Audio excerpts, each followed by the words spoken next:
Muy buenas tardes, estimados televidentes, y bienvenidos a esta nueva edición del programa televisivo Economía y Sociedad, a cargo del Centro de Estudios Superiores Universitarios CESU de la Universidad Mayor de San Simón. Un espacio de análisis, conversación, reflexión alrededor de temas relativos a la economía, a la sociedad, que esperamos sean de utilidad. En esta oportunidad me es grato contar con la presencia, la participación del doctor Fernando Mayorga Ugarte. Él es director general del Centro de Estudios Superiores Universitarios CESU. Doctor Mayorga, muchísimas gracias por estar en el programa. Bienvenido. Gracias, Silvano. Un placer compartir contigo en tu programa que siempre toca tópicos muy interesantes. Con el doctor Mayorga vamos a conversar de algunos aspectos, elementos que son parte del mundo de la política y que consideramos son fundamentales para un buen funcionamiento ciudadano. Pensamos en elementos como la democracia, la institucionalidad, lo individual, lo colectivo, el bien público, todos aspectos bajo una conceptualización de nación por voluntad ciudadana. Algo interesante, me parece que en los diferentes países, desde buen tiempo, la población expresa un deseo de una democracia más de abajo hacia arriba que al revés, de arriba hacia abajo. Y lo que es importante es encontrar los medios y los instrumentos que permitan ese tipo de funcionamiento. Sí, es una contradicción a ratos, o una demanda que aparece en lógica de cuestionamiento a las instancias que son las instancias de representación política, que son los partidos políticos en general, y ante esta demanda de la sociedad acerca de mayor participación en la toma de decisiones, se ha incorporado en varias constituciones políticas de la región instituciones de democracia directa y participativa, como el referendo, la iniciativa legislativa ciudadana, pero en la mayoría de los casos, con o sin mecanismos de democracia directa, se mantiene esta suerte de brecha entre sistema político y sociedad, y eso en gran medida explica el porqué de las protestas, movilizaciones sociales, que también aparecen como un cuestionamiento no solamente a los partidos políticos, sino inclusive a la política como tal. Se puede pensar en algunos casos que son movimientos de la sociedad de rechazo a la política, y eso se traduce en el apoyo a líderes que tienen estas características, los llamados outsiders, ¿no? Y por lo tanto se resuelve de una u otra manera, pero el desafío seguramente es encontrar un nexo, un lazo, una combinación entre democracia representativa y democracia participativa, porque no puede excluirse una de ellas. En este contexto, justamente, muchos países históricamente heredan una suerte de nación, una suerte de Estado, que ha sido pensada a través del diseño quizás muy buen intencionado de parte de algunos soñadores, idealistas, que van un poco perfilando el futuro de ese país. Y es a partir de ahí que el Estado trata de imponer un cierto modelo de ciudadanía. Y a menudo, se genera cierto descontento porque la ciudadanía pretendería más bien construir la nación, el país, bajo su propia visión. Como que son habría que diferenciar metodológicamente dos tópicos. Un tema es el tema de la nación, ¿no? Y otro es el de ciudadanía. Aunque están ligados, pero otra vez, por razones metodológicas, los voy a escindir. La idea de nación habría que sustituirla con la noción de comunidad política. Todos somos parte de una comunidad política, un país, una sociedad, en un determinado territorio donde hay un Estado, ¿no? Por una comunidad política.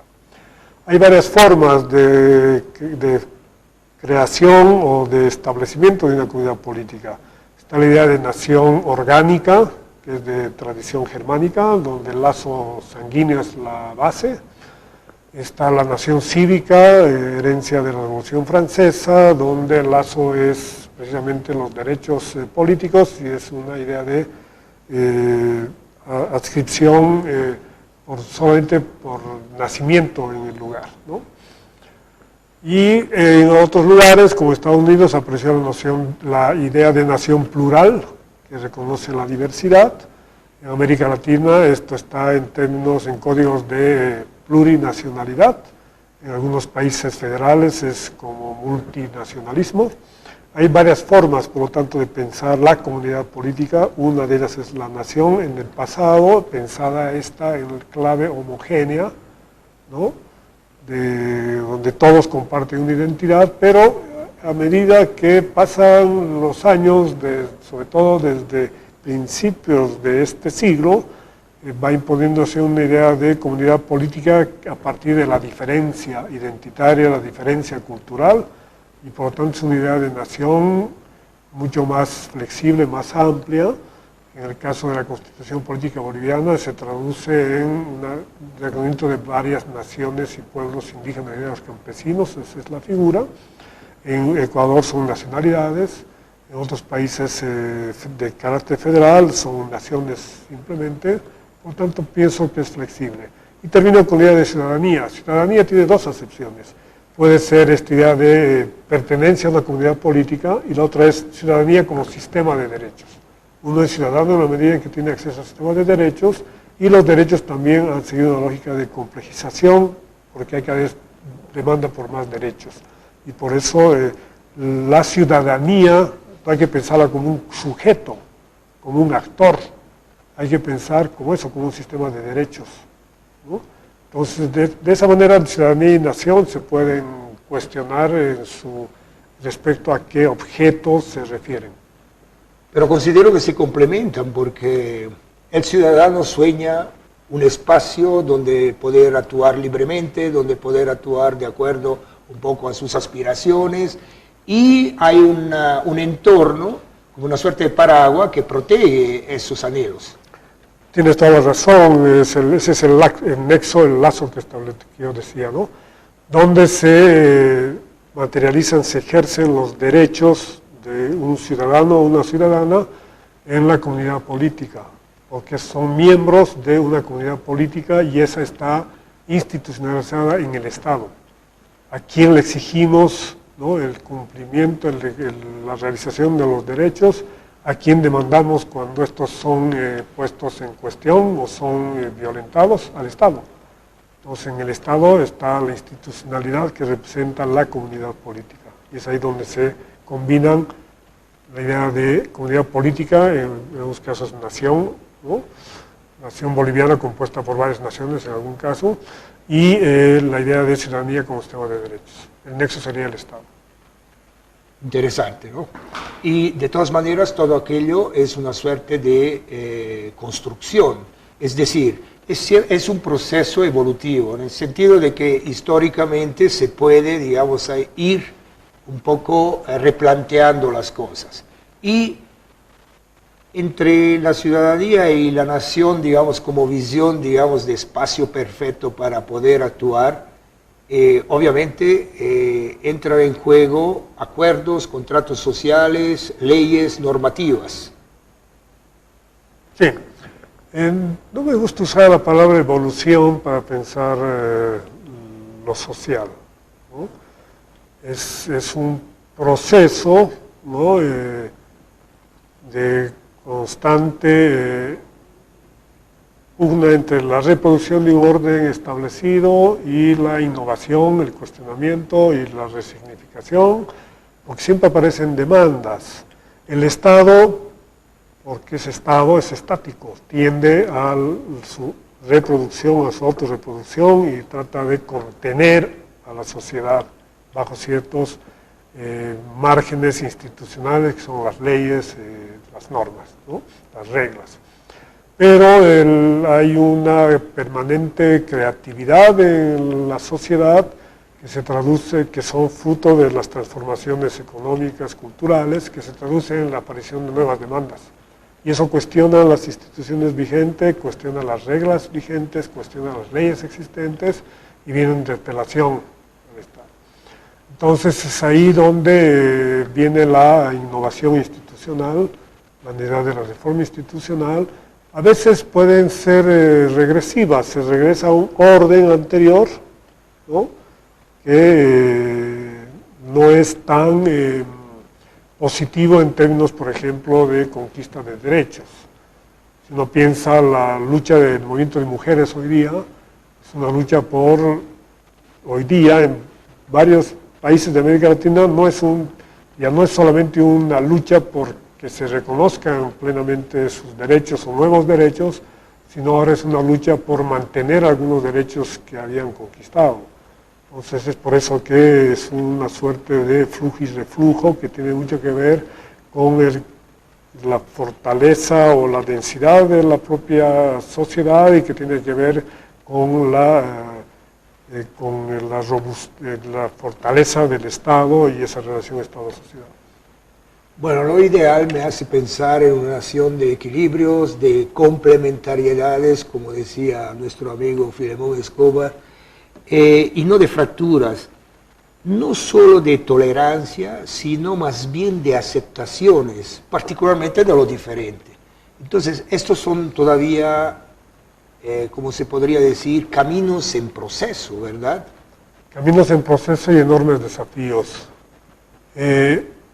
Pensando desde lo democrático, y para reforzar tu alegato acerca de la combinación, la articulación, la complementariedad creativa, ¿no?, se puede acudir a la noción de deliberación, que es más fuerte, más intensa que la de diálogo o de aceptación del otro. La deliberación implica un intercambio de posiciones entre dos sujetos distintos, diferentes, ambos capaces de aceptar no solamente al otro, sino aceptar los argumentos del otro como válidos para uno mismo. El rato en que ocurre eso es cuando recién existe la complementariedad. Lo otro es casi en general, es un intento de articulación hegemónica que implica siempre el mantenimiento de algún tipo de dominación. Entonces, forjar espacios de deliberación democrática es un desafío enorme. La democracia, vuelvo a tu primera pregunta, la democracia de abajo hacia arriba tendría como sustento la deliberación democrática, porque eso implica el establecimiento de consenso a partir de este mutuo reconocimiento. Pero insisto, es un reconocimiento que puede uno tener, ¿no?, acerca de la validez de los argumentos del otro. Es un desafío muy fuerte. Yo puedo aceptar, partimos de que somos diferentes y nos ponemos de acuerdo en procedimientos, por ejemplo, de que vías pacíficas son mejores que otras vías para resolver conflictos. Pero eso no quiere decir que yo acepto tu punto de vista o que tú te subordinas a mi punto de vista. Pero sería un gran avance que estemos dispuestos cada uno a aceptar que el otro es el que tiene la razón. Y tal vez es el camino para la complementariedad. De acuerdo un poco a la literatura, a la academia, ¿cómo se prepara, cómo se desarrollan estas capacidades en las personas? Hay algunos autores, algunos sociólogos que han desarrollado esta idea de deliberación democrática.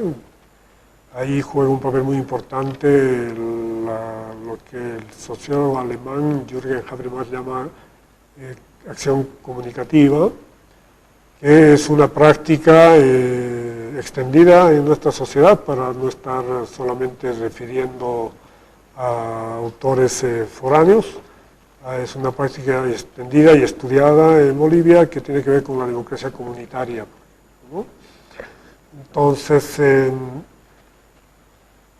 se puede alegar, ¿no?, que para que se dé deliberación democrática hay que crear un espacio público espacios públicos donde se pueda lograr el encuentro entre los distintos con esta aptitud de intercambio, ¿no?, de posturas, pero con esta predisposición para el reconocimiento de la validez de los argumentos del otro.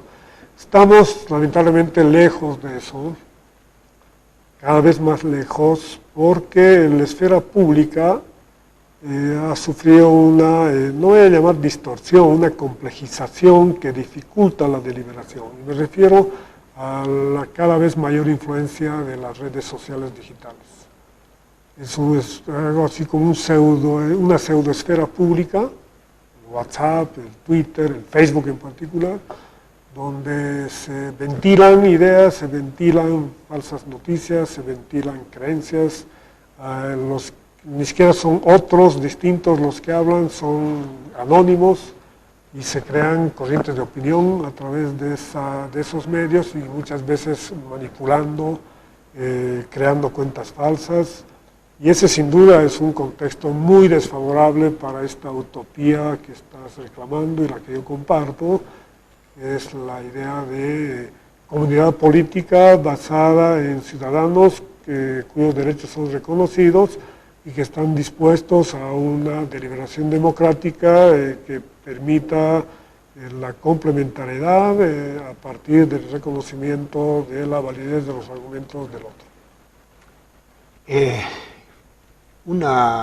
Hemos un poco ya vislumbrado la posibilidad de que existen experiencias de naciones que van conformándose sobre la base de diversidades. Llámese, por ejemplo, el caso suizo, diversidades lingüísticas, el caso boliviano, grupos étnicos, naciones y otros casos también. Se plantearía entonces una suerte de fragmentación en términos de ciudadanía, es decir, serían como grupos ciudadanos, como ciudadanías que por separados actúan en la sociedad. Creo que hay que distinguir entre el diseño institucional y las prácticas objetivas, ¿no? Creo que ha habido mucho avance en varios países, en nuestro en particular, en términos de diseño institucional y de sistema normativo, tendiente a incentivar este reconocimiento de la diversidad y la articulación de esta diversidad. En Bolivia está en vigencia la democracia intercultural, que es combinar democracia representativa, democracia directa y participativa, la de arriba hacia abajo y la de abajo hacia arriba, y democracia comunitaria. Y hay varios ejemplos que se pueden mencionar acerca de este intento. Está en diseño institucional bien planteado, pero ya en su ejercicio, en su práctica, varía mucho su eficacia o el cumplimiento de sus objetivos por factores de una coyuntura. Si hay una coyuntura de crisis política, se debilita la fuerza de las instituciones en la búsqueda de ese resultado, y más bien son cuestionadas desde la práctica, ¿no? Y hay como un desfase entre la búsqueda de esta comunidad imaginada, que está en las reglas, en las instituciones, en la constitución política del Estado, y los comportamientos cotidianos, peor aún en las pugnas políticas, que muestran una distancia enorme entre este ideal que está en el diseño institucional normativo y el comportamiento que tenemos en la vida cotidiana a propósito de la relación con los otros. Pero en términos generales la diversidad no es un factor limitante, pero bueno, en fin. No, al contrario, la diversidad es un factor que enriquece porque la sociedad es diversa. El reconocimiento de la diversidad es el punto de partida y tiene que convertirse en energía creadora y no en factor de división, ¿no? Lo que estoy hablando es de que hay una distancia entre las instituciones, diseño institucional que busca justamente reconocer la diversidad para volverla una potencia creativa, y las prácticas de las personas en determinadas coyunturas que desbaratan ese intento. O sea, esa contradicción es permanente. ¿Hasta qué punto, digamos, logramos desarrollar como una suerte de voluntad nacional o una visión colectiva fortalecida de que la fuerza de un pueblo está en los niveles de bienestar logrados en sus miembros más débiles y vulnerables. Es uno de los dos principios básicos de la idea de comunidad política que nace en la modernidad, que sigue siendo el horizonte deseable, y es la igualdad. Así como la libertad es un objetivo, un impulso, una motivación, una meta, un principio, ¿no? También es la igualdad. Y no puede haber igualdad sin libertad y menos puede haber ¿no? libertad sin igualdad. Cuando hablamos de ciudadanía como sistema de derechos, la justicia social, la igualdad es lo que permite que el ejercicio de derechos sea similar para todos. Si hay desigualdad social, económica, hay exclusión, ¿no? Hay discriminación, no podemos hablar de una comunidad política conformada por ciudadanos que son iguales, ¿no? Entonces, siempre el papel, ¿no? Y ahí entra el papel del Estado. ¿Quién es el que tiene que buscar que las brechas de desigualdad se disminuyan? Especialmente el Estado, ¿no? Y si uno evalúa en fases de la historia cuál es el papel del Estado en relación a ese objetivo, puede encontrar una relación casi directa entre a mayor igualdad, mayor posibilidad de construcción de esta comunidad política, de esta colectividad que tú dices de carácter virtuoso, y al sentido contrario, cuando se mantienen o se ahondan las desigualdades sociales, económicas, hay exclusión, obviamente ahí estamos lejos de un ideal de comunidad política basada en una colectividad de iguales, ¿no? La última.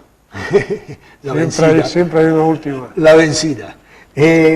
¿Hasta qué punto, digamos, se puede lograr que las gestiones políticas y administrativas de parte de un determinado gobierno, la población tenga la capacidad de valorarlas y evaluarlas, discriminando lo que potencialmente ha sido positivo para mantenerlo y darle una continuidad? Y finalmente, bueno, indicar lo que por alguna razón no ha funcionado y por lo tanto dejarlo a un lado. Pero esta capacidad de dar continuidad a los procesos, digamos así, de construcción permanente de la nación. A ver, siendo parte de la teoría, afirmaría que hay una acción, debería ser racional la acción individual y colectiva, a partir de una evaluación precisamente del estado en que se encuentra una sociedad, y por lo tanto actuar en consecuencia para mantener un proceso de estabilidad, crecimiento, inclusión, participación, porque eso implica un beneficio colectivo, ¿no? Pero en coyunturas políticas, en situaciones de crisis, aparecen otras visiones que pueden desplazar a una racionalización de la situación, y es cuando se imponen las creencias, ¿no? Las ideologías como falsa conciencia, los dogmas, y obviamente también el cálculo de intereses específicos de grupos que no están de acuerdo con que haya mayor justicia, redistribución. Eso ya se llama lucha por el poder. Pero estamos hablando aquí de teoría en torno a la relación Estado y sociedad, y seguramente si tocamos un caso nacional y una coyuntura particular, podríamos ver esto con mayor detalle, pero como tú dijiste, es la última y es la vencida.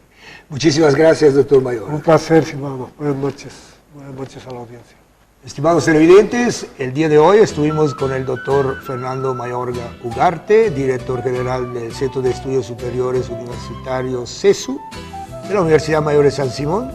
Hoy conversamos alrededor de elementos, aspectos que pertenecen al mundo de la política, pero que de alguna manera siempre es útil conocerlos. Esperamos que el programa haya sido de su agrado. Hasta una próxima oportunidad.